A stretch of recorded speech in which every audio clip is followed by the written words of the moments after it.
Hi friends, it's Heather, and in tonight's video I am going to be doing something that I have not done in a while. We used to do this all the time, but it's gotten less and less frequent in recent years, and that is going to a show to live theater. So I think the only live theater production I've given a review of so far on this channel was Back to the Future, which was last summer, I think, or fall. Tonight I'm going to see the touring Broadway production of Come From Away at the Ordway in downtown St. Paul, Minnesota. The Ordway is a very nice venue that is dedicated to theater and music and everything. It's quite fancy, actually. I really like it. Haven't been there in a while either. This is, I think, my fifth attempt to see Come From Away. I wanted to see it ever since I first heard about it. If you don't know, Come From Away is a musical about the events that happened on 9/11 in Gander, I think it is, in Canada, when all of the planes that had to be, brought down immediately because of what happened with 9/11, a whole bunch of planes had to land in this little airstrip in this town in Canada. And the townspeople basically took care of all the people from these planes. And so I was really intrigued by that, and I've wanted to see the show for a long time. It's been out for years. First, when we had tickets, it was during the pandemic. And I think the tickets I had bought before the pandemic started, and then they rescheduled it. So I think that was what happened first. They rescheduled it to later, to when they thought it would be safe for theater to happen again. And then it got rescheduled again. And then we were a very cautious family. I have a congenital heart defect and a pretty serious heart condition. So we were being very careful with everything during the pandemic. We stayed pretty isolated. We wore masks all the time for a long time, longer than most people were. And so by the time it came time to go see it after the second time it had been rescheduled, we decided no, we still weren't comfortable going to the theater. And so we sold our tickets to someone else and didn't go. Then in August of 2022, we were in London and we had tickets to see it in London. We went, but there were 3 problems with that experience, and we did not get to see the entire show. We actually walked out and left, which is not something I would normally do, but this was quite an unusual circumstance. So the first thing that made it kind of unusual was it was a very old, very small theater. Not that there was anything necessarily wrong with that, but it just wasn't kind of what we were expecting. We had seen Harry Potter and the Cursed Child, which is a 2-part kind of all-day experience at the big theater that was in a couple days before. On our way back from London on that trip, we actually went to Boston. We flew from London to Boston, visited my son for my birthday, and we went to see Anastasia at US Bank Theater, I think it is, in Boston, which is a gorgeous, gorgeous theater. But anyway, that was kind of a downer that this was such a little tiny old theater. It didn't have much leg room. It was kind of cramped, didn't have great bathroom facilities, all sorts of stuff. The musical numbers and the dialogue even were almost impossible for us to understand because it was British actors attempting to be Canadian or speak with a Canadian accent, I guess. And some of them I think were actually even Irish, and it was so hard for us to understand what they were saying. And we just we couldn't follow it at all because we couldn't understand what was happening, because we couldn't understand them, because their accents got in the way. It was like they had an accent on top of trying to do an accent. It was really strange. And then the third thing that happened was we had paid for really nice seats on the aisle, right about midway on the main floor, had really good view, and there was no one sitting in front of us. And I think that those seats weren't sold. And then some totally inconsiderate latecomers that came in 20, 30 minutes after the show started, came in, and their seats were not in front of us. Their seats were in the middle and on the side. And the usher, for whatever reason, which we were not happy with this usher at all, took them in and tried to get them into their seats, but then realized that they were going to have to make everybody in the row stand up for them to be able to get in there. And so they changed their minds and brought them back and sat them right in front of us. in these empty seats just because no one was sitting there. And these were big, huge men who were like walls in front of us. And we literally could not see the stage anymore. We couldn't see anything. They were like literally, it was such a cramped theater and they were so big, such big guys that they were right in front of us. And it wasn't their fault. That's where the usher put them. But then we couldn't see and we couldn't understand anything.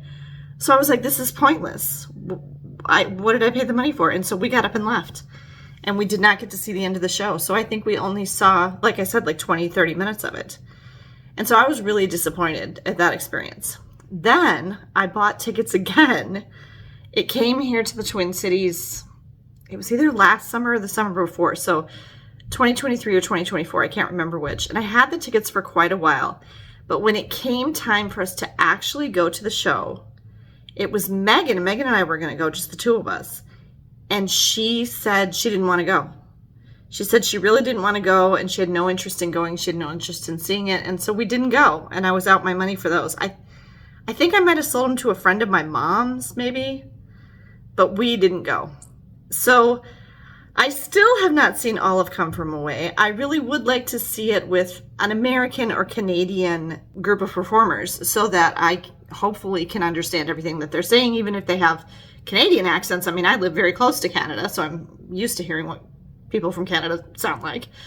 But I really would like to see the whole show. And now, when I was on my way up here, Megan says to me when I talked to her on the phone that she actually wishes she was going with me. And she swears she doesn't remember that when we had the tickets the last time that she didn't want to go. So that's the background, and that's what I'm facing. But I did buy myself a very good seat. It was $160. It's quite close to the front and on the aisle where I can put my injured right ankle out into the aisle like I like. And so I will be going to this. It starts in just over an hour from now, and I've got to walk over there. I'm actually staying in a hotel right in downtown St. Paul, just a couple blocks away, and I'm going to be walking over to the theater, and I will get what I can of pictures or something while I'm over there, and then I will come back to you afterwards when I get back here to the hotel and tell you what I thought of it. Kellogg ramp says it's full, but he is letting people in, so maybe if you prepaid it, that's $30. Science Museum. Okay. And then this is Washington Street, right in front of the Science Museum. And this is where I want to turn. Okay, so this lovely area here is historic downtown St. Paul, and that is the, oh my gosh, I can't think of the name of it, that cool building with the clock tower. I can't think of the name of it. Never actually been in there, but this is Rice Park, I think it is. And there's some fancy stuff going on here. That's the Minnesota Wild logo. Is this like their special clubhouse or something? The Minnesota Club. Yeah, Rice Park, where all the lights are. Very pretty. And I'm going here. Oh no, that's River Center again. I'm going here to the Ordway.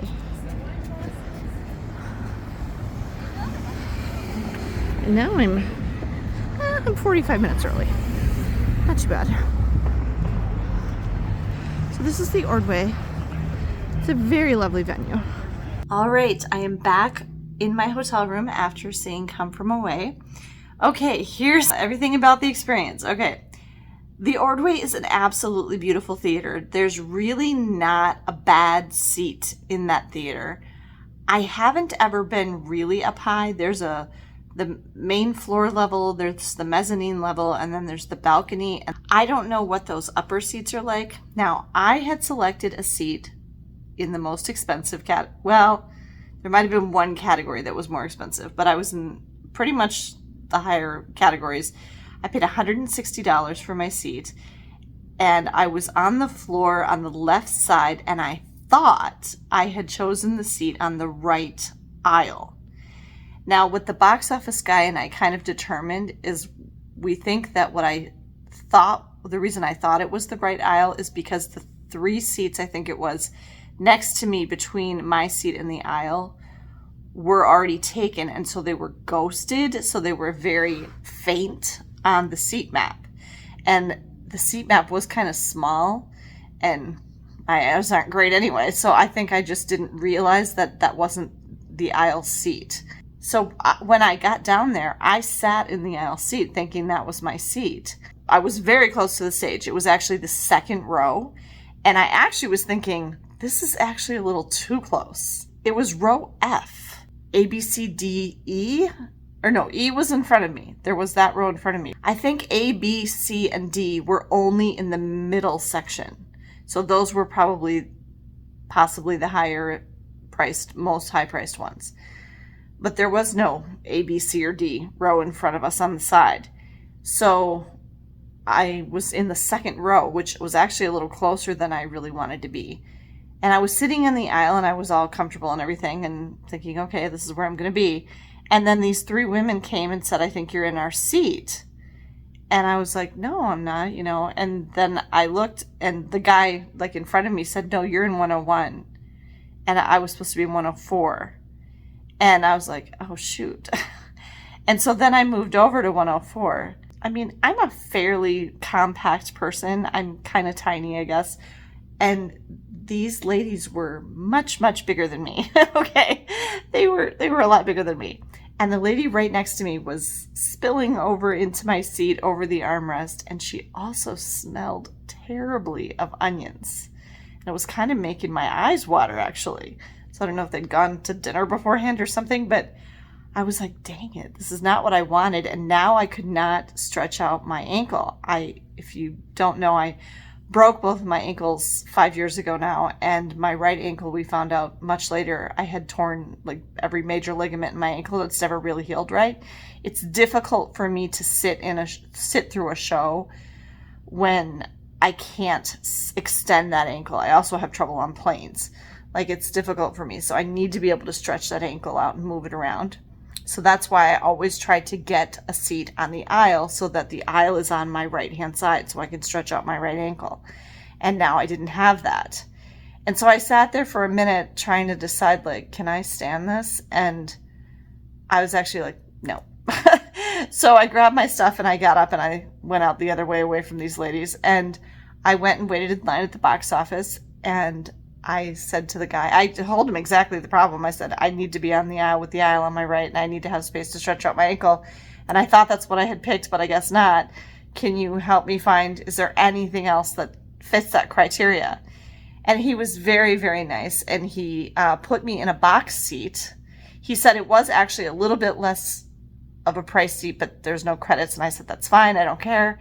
So I was up in a box seat, and it was not the very front box, but the one back on the left side, the same side that I was originally on. And when I got there, there were only 3 seats in the box, and these were movable chairs. So you could actually pick them up and move them and turn them any way you needed to. When I got there, I was the only one there. And then a lovely pair of women, it was a mother and daughter. I think she was probably about my age and my daughter Megan's age. And they were from Canada. And they came and sat with me, and we chatted for a while before the show started and everything. And so that was really nice. I apologized for my country, which they were very sympathetic to. They were like, yeah, we're so sorry for you. The mom had seen the show before. She had seen it here last year. So apparently they were dual citizens. Her husband is from Minnesota. She's from Alberta. And their kids were dual citizens, dual American-Canadian citizens. So that was kind of cool. They did go to shows, and we were talking about the different theaters in the Twin Cities. They had never been to the Guthrie or even heard of it. So I was telling them about that. And we were talking about the Orpheum Theater in Minneapolis and stuff. The mom had seen it here last year. And I had asked the box office guy that, too. I was like, was it here? Because I couldn't remember if it was here or if it was over in Minneapolis at the Orpheum. And he said, no, it was here. And I kind of was like, that's strange. Why would they get the Touring Broadway, the same show here 2 years in a row? But when I saw the audience, now I understand why. I think it was a very popular show for the Twin Cities. And I think that there was great audience demand for the show to come back here. So I'll come back to that in a second. But anyway, the daughter had not seen the show live. but she had watched it on Apple TV. I didn't even know that was a thing.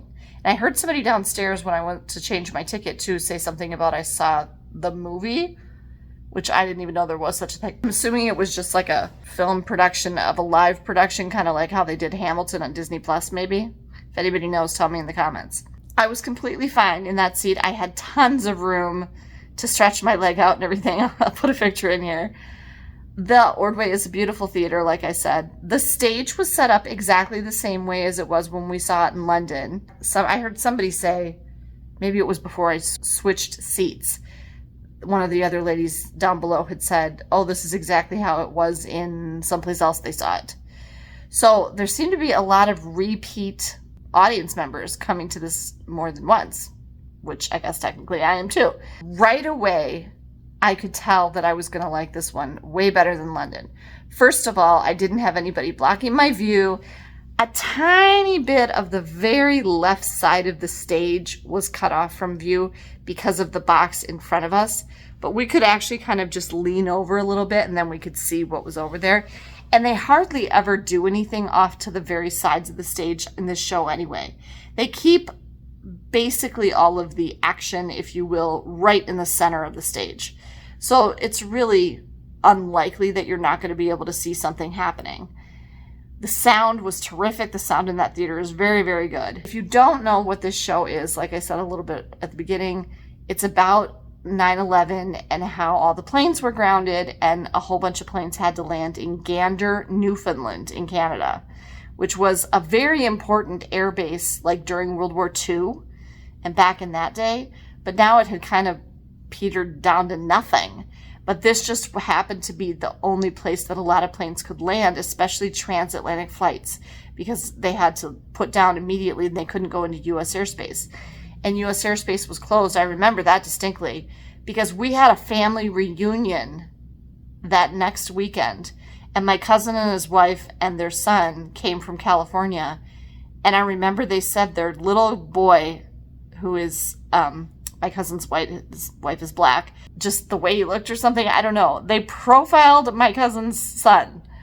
Like they said they like took him aside for like extra questioning. I don't know if that was random or what, but they said it was very strange for them to fly that soon after 9/11, after everything had been grounded. I remember that. This is the story of like how they took care of all these people and animals that were on the plane, which I had never thought of before, about all the animals that would have been on the planes.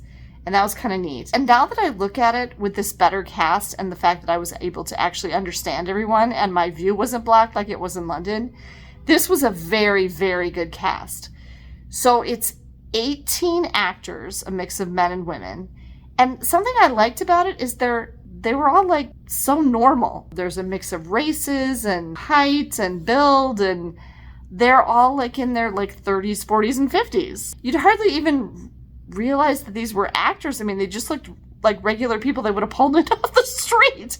You know, they could have been anybody. But they all had amazing singing voices. And then there's 8 musicians. And it's basically kind of like a little folk band. The music is very folksy. I mean, there's a guitar and a banjo and drums and fiddle. And I think maybe a bass. I don't know, but the musicians were on the stage. And they're in the back corner. And then they periodically, depending on the scene, would come out, either one or two or all, or, you know, several of them. The drummer could never come out, but they would come out and perform in the scene because like a couple times they're at a bar. And so these are the musicians in the bar and they would become part of the scene. And then at the very end of the show, the musicians came out and performed just by themselves after the curtain call, after the actors all bowed and everything. They came out and played for a while. And oh my gosh, everybody was clapping along. The whole audience was very, very into it. And they were really, really good. So that's all it is. It's these 18 actors and it's the 8 musicians. And it's very minimalist. So the set is basically just like a brick wall in the back, which does occasionally open, like a door kind of opens into it to represent different things, like going in and out of a building or going in and out of the plane or something like that. And then all it is chairs. There's just a bunch of chairs and a few tables thrown in every once in a while. They just move them around, and they do it so swiftly and seamlessly that you don't even notice when people are moving stuff around. And there's very minimal props. I mean, just a few things that they're holding or carrying every once in a while, and they would take them on and off so quick and seamlessly again, you wouldn't really notice that either. And there weren't really any costume changes. There were some costume modifications, like putting on or off a jacket or a blazer or a flannel shirt. And the reason that's significant is every actor was playing multiple parts, multiple roles. So they would switch who they were playing at different times and depending on the scene. The other thing I need to mention is that this entire play is done with no intermission. And it was 90 minutes, maybe an hour and 45, I don't know. But there's a lot of dialogue. There's not a terrible number of songs. I mean, it's a reasonable number of songs. But they're talking the whole time. And they're just one after another. The conversations just flow into each other. There's no gaps of silence, hardly really at all. And so it's just one conversation after another flowing one into the other. And songs just kind of like, it's just constant of them performing. And they have to be constantly switching roles, including sometimes switching from one accent to another, because they're supposed to represent someone from a different country, or someone from Newfoundland and someone who's not, or someone from the South and someone who's not, or something like that. And they did such a good job of it that I didn't even notice until I started to really make an effort to consciously pay attention to, the actress that's playing the captain from the plane is also this really flirty gal from Gander that's like, making goo-goo eyes at different men and stuff. And I didn't even catch that at first. Just the subtle act of putting on her captain's blazer and her captain's hat, and how she changed her, her whole way she carried herself and spoke and everything. It's like she was a completely different person. And everybody was doing that. So all 18 people in the cast had to play multiple roles. And they changed really dramatically, but in such a subtle way that you didn't even notice, that it was the same person. So that was very impressive. I was very, very impressed with this cast. I'm very glad I got to see it with an American, and maybe some of them were Canadian. I don't know. I haven't read the playbill yet. I didn't have enough time beforehand. But wherever these actors were from, they were much easier for me to understand. And I followed everything completely fine. And I could understand everything everybody was saying. And I really enjoyed it. It was very funny. There were a lot of very funny parts. And I mean, like, laugh out loud, like I laughed out loud. The audience laughed. And then there were a few quite sobering, kind of somber moments. But they were never very long. So, I mean, I never got teary or anything. I would say, though, that it probably really helped that I was an adult on 9/11. I don't think that any of my kids, so only my oldest son, Andrew, who's 28, he was 4 years old when 9/11 happened. And he was sitting there watching it with me and his dad, actually, and my dad, live on the news at the time. Because his dad had come to pick him up for the day, and we just all sat there watching it together when it happened. But I don't know that he would remember very much about it, because he was so little. And my younger kids wouldn't know anything, because they weren't alive yet. They weren't born yet. I really think it probably is better viewed. Not that younger people wouldn't enjoy it. I mean, the young Canadian woman who was sitting next to me, she obviously enjoyed it very much. But I think that it probably is better appreciated by people who were alive and very aware of the events of 9/11. You're just not going to get the same impact from it if you're younger than that. But I think it would also be a good thing for younger people to see, to hear the story, because this is a very unique little side story of that day and the days following. They based it on real people, I'm guessing. There's a couple of kind of neat little stories in there that they threw in that I don't know if they're real people, but there's a woman from Dallas, Texas, and a man from England that actually meet and fall in love, and later on you find out they get married. And then there's a gay couple, 2 guys who are both named Kevin, and they actually break up.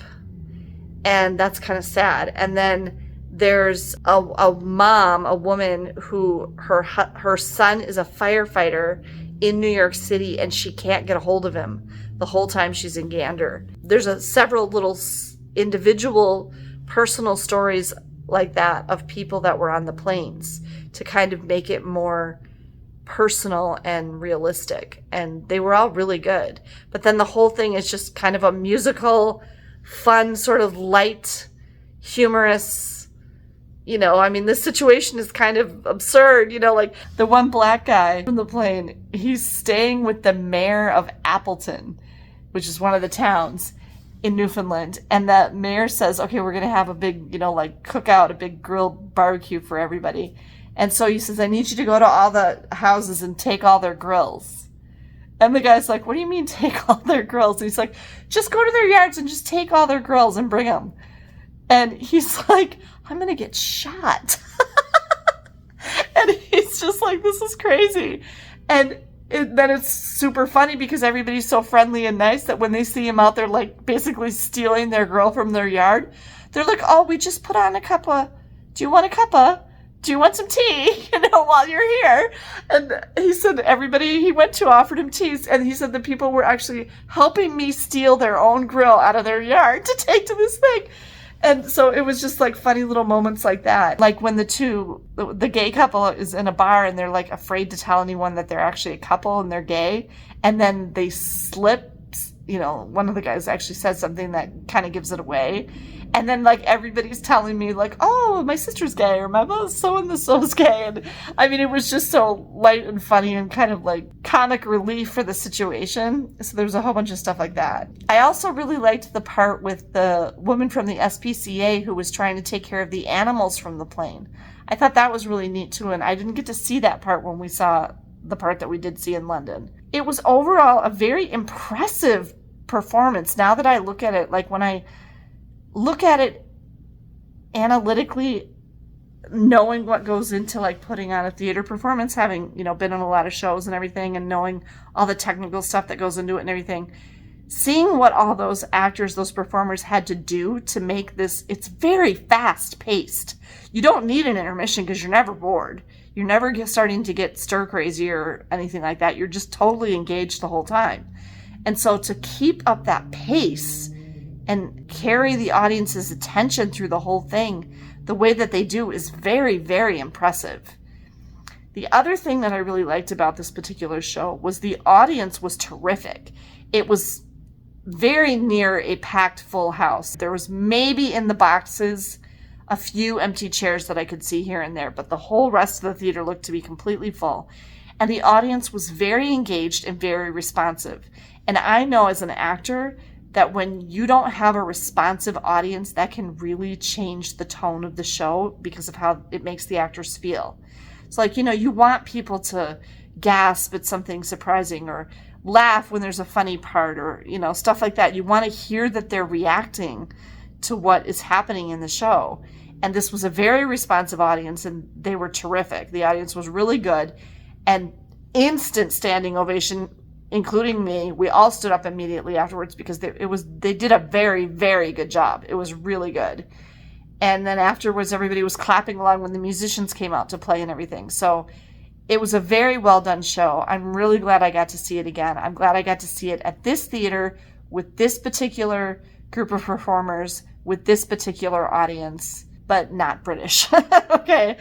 I normally love going to British theater. This was not a show that was at its best in London because of the difficulty with them being British and trying to do Canadian and American accents when they have a British accent. It just didn't work. So I don't recommend that. If you're going to see this show, you want to see it over here. I think Megan probably would have liked it, but I don't know. I don't know if she would have enjoyed it as much as I did. So I'm actually not that upset that I saw it by myself. I mean, I kind of felt like I was with people because I had these two Canadian ladies with me. You know, we kind of felt like we were together after we started chatting and everything. So it was totally fine. I would give it a 5 out of 5. Yeah. If you get a chance to see Come From Away, I would definitely take advantage of it, especially if you were an adult already or a teen, you know, when 9/11 happened, and that you can fully appreciate what it's about. Thanks for taking the time to watch this review of my experience seeing Come From Away at the Ordway in St. Paul, Minnesota on March 8th, 2025. Have a great day, everyone, and I'll see you next time.